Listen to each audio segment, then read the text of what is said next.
All right. So,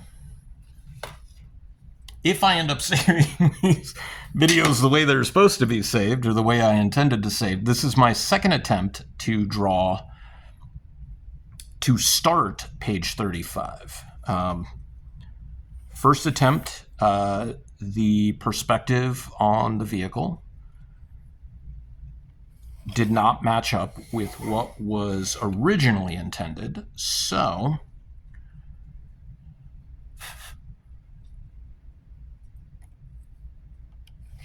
I kind of scrapped it.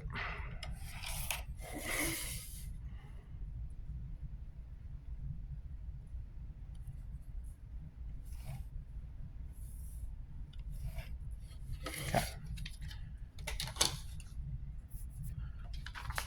So this is my rough. I folded out the bottom of this page because it's got a spoiler in it. It's very, very lightly drawn, but I still don't want to give that away. So when I tried drawing this the first time with the type pencil, the van looked okay, but right here is like, here's the parking lot, right? So parking lot, street. And that will play into this middle panel. And so, but it also works if they're like just barreling off into the distance, right?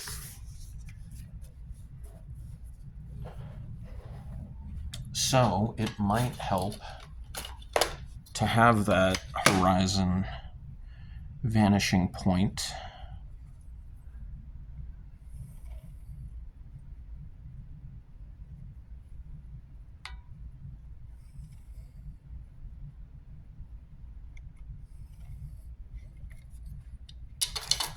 So this is your sidewalk.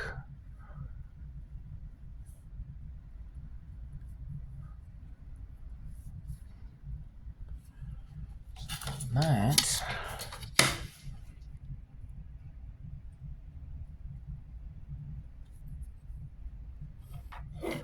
Okay.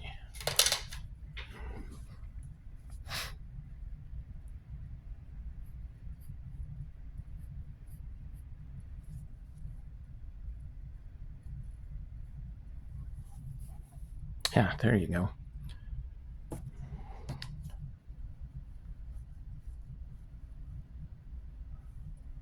Top line ain't gonna be there because of perspective. All right. So then we have this.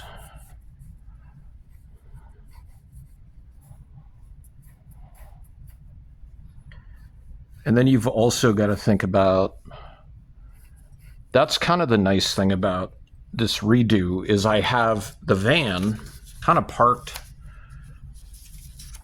the back of it is parked center in this panel, so it's kind of not dynamic, right? And what I missed with the original is I took the top of the van and I tapered it down, but the bottom of it didn't go up in a dynamic angle towards a vanishing point. So if you notice right here, the top only has that as like an angle, whereas the bottom is much more dramatic. It's not quite, it is around 45 degrees. But it's a much more dramatic angle than the top of the van. And so some of this may get like cropped off.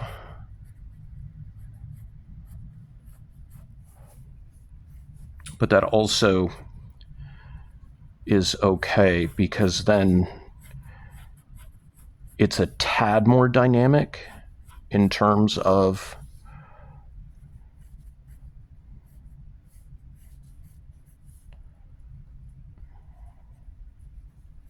wanting this to have like more dramatic and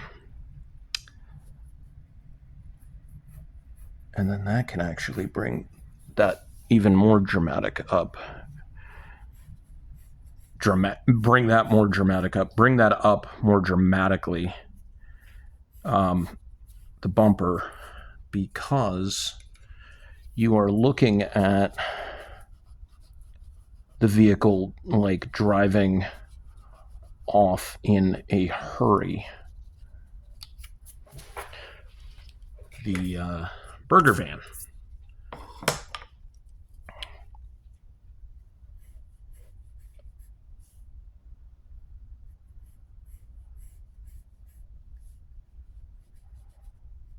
And remembering that the center of the van is over this way, not in the middle. It's really interesting because in my first attempt, I started talking about how I'm participating in 100 Days of Horror Challenge, where there's two objectives with 100 Days of Horror. One is to watch a horror movie every day from July 23rd to Halloween. July 23rd is day one. So if you're watching this, if you knew about it, great. If not, that's fine too. Maybe next year it's also not gonna, it's not a requisite. How did I have that before? So, because the perspective is very, very different here. There we go. And talking about camera angles and stuff, one of the things that I noticed with the movie that I watched today, which was Sinners. Okay, so actually, let me preface by saying, okay, so the primary objective to 100 Days of Horror is to watch 100 horror movies from July 23rd to October 31st. The secondary objective is to watch horror movies that you have not seen. And honestly, like a few years ago, I might have thought to myself rather egotistically, like, well, that's going to be hard because I've seen so many horror movies. But like, I also stick to my regular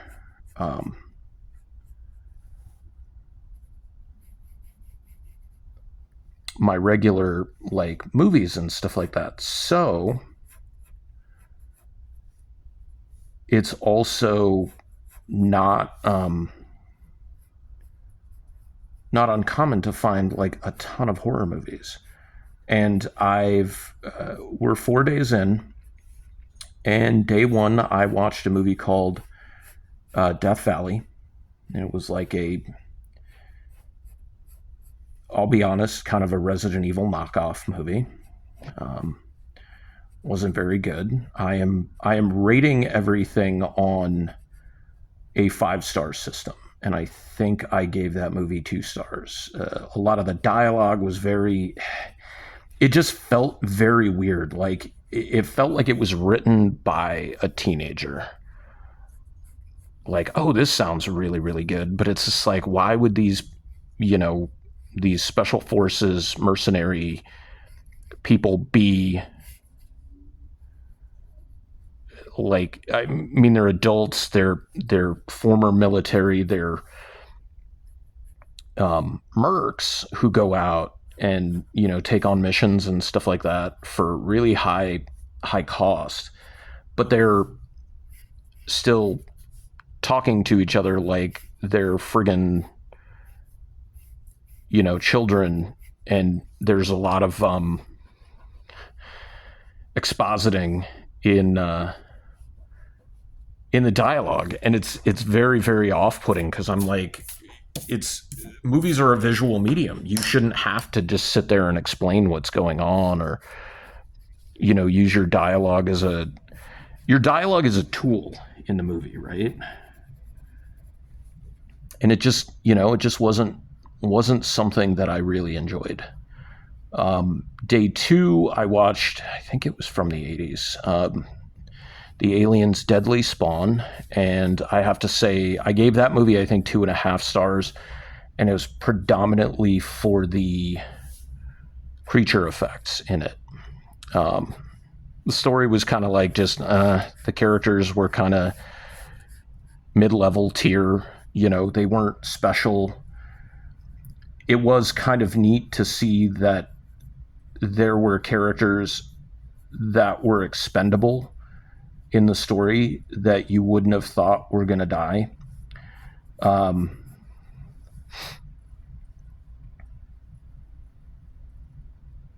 Is that how that works? Is that like it goes on that side and then you close it both ways? Okay.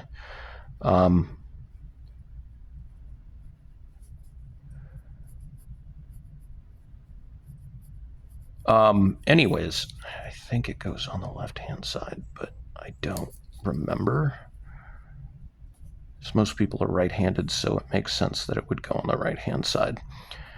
Anyways, I gave it 2.5 stars because of the creature designs, but like the pacing on it was kind of boring, and the characters were very. It's not that the characters were bad; they were just very like poorly developed. Like they were.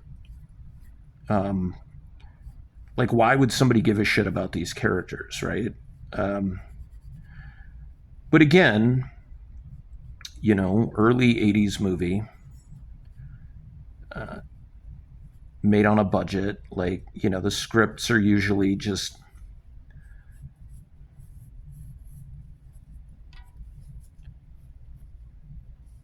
not, you know, the most important things in the world.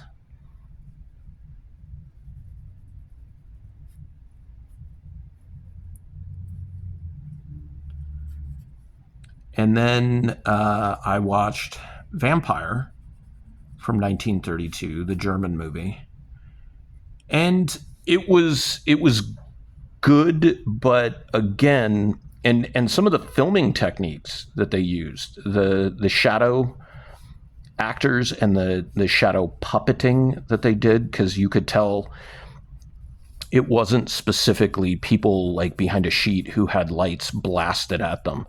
Like a lot of it, there was puppeting. There was compositing done in 1932 where they used the negative, like ghosted a negative over another, over like the main film to show that like the character was dead. And so he was not completely opaque. He was semi-transparent, which was really cool. And kind of some of the ways that they moved around things, because like if he's a ghost or if he's dead, he's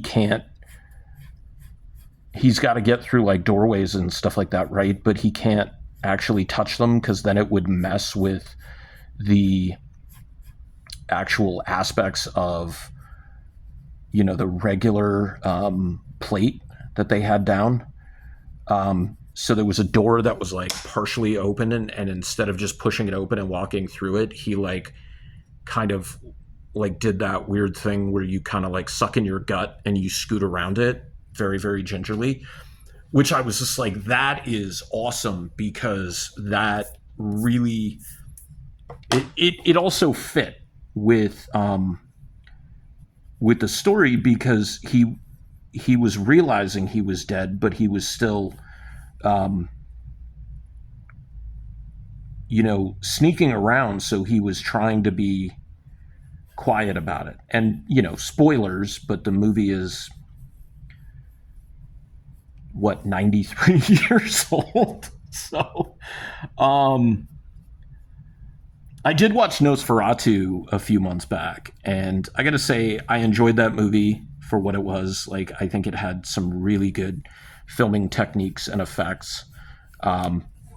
I was super tired last night, so part of me was just very much like, I need something that's relatively short, and Vampire was like an hour and 6 minutes, I think. And then I stayed up until like 2 o'clock in the morning, so that didn't fucking matter anyways. but I wasn't really like wholeheartedly paying attention to what was going on. So I think I gave Vampire. I'd have to look at my notes, but I think I gave it like 3.5 stars, just for those filming techniques alone, because they were very, very interesting, especially for that time period. Now, doing something like that nowadays isn't such a big deal, because with digital photography and digital filmmaking, you can really just composite anything, right? Like, it's really easy, which kind of comes into the movie that I watched today, in Sinners. I didn't watch it when it was in theaters. I didn't watch it when it first dropped on streaming. And I'm glad I didn't, because it gives me like a fairly modern movie that received pretty critical acclaim in and of itself. And again, second vampire movie in a row, right? And it is also, I would say, really, really specifically, like, the cinematography for me was the best part. Using these really great angles, and not even like camera filters, but like picking good lighting to use. And there was some parts, I mean, they were in a barn that was, fairly poorly lit, or warehouse that was fairly poorly lit. So it made sense, but those shots weren't like CGI. So it also kind of didn't make sense to have it be so dark. But again, it's a vampire movie, so there's a level of believability with that. But they had these like great long one shots, and if you're not a film aficionado, like a one shot or a one take, like, there's no cuts in it, right?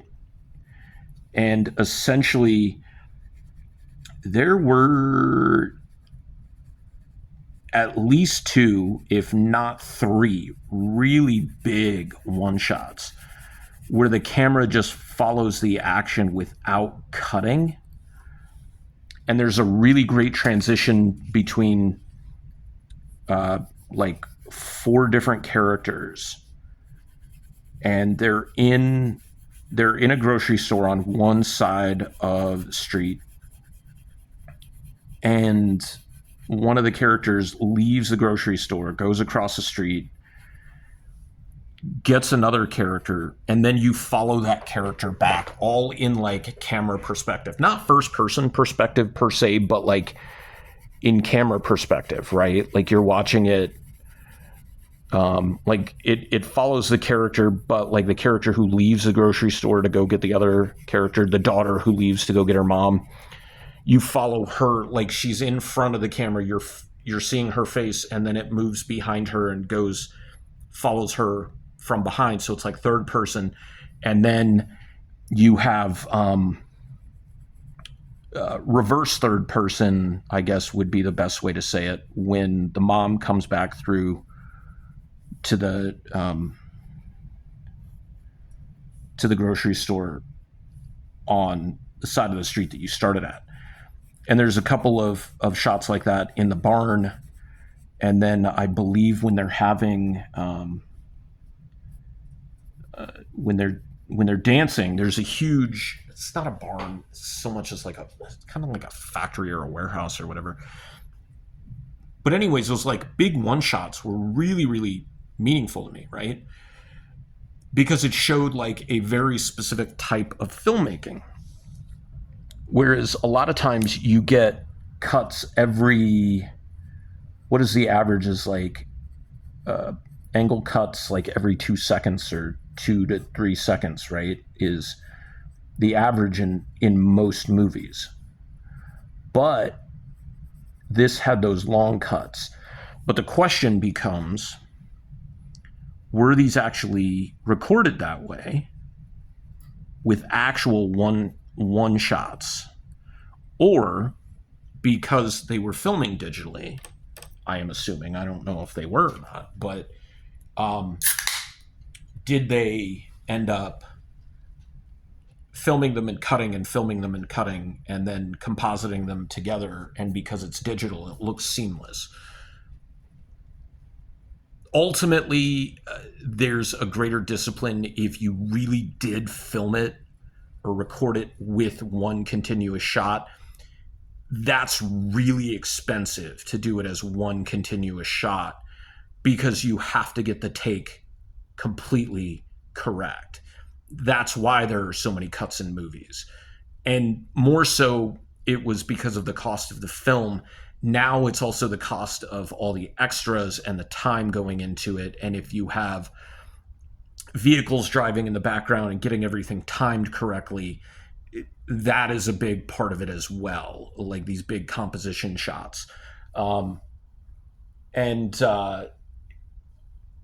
either way, those came across really, really well. I felt the cinematography in it was extremely good.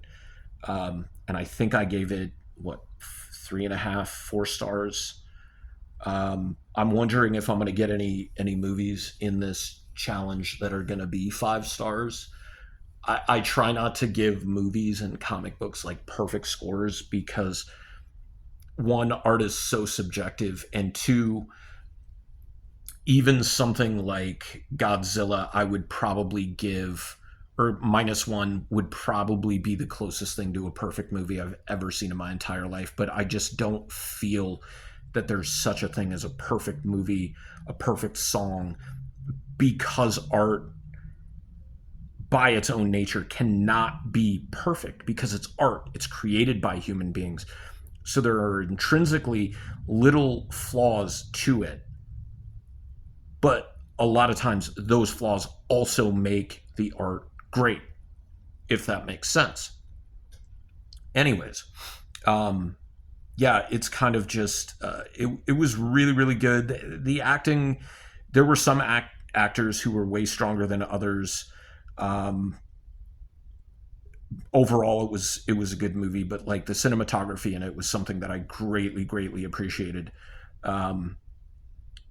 And yeah, so that's like the first 4 days of my 100 Days of Horror Challenge. 96 days left to go on this bad boy, but we'll see you guys next time. We'll work on the tire spinning out panel, this one right here. And look, it even says spin out on it. So we'll see if I can get that right the first time. All right. Till next time, guys. Thanks.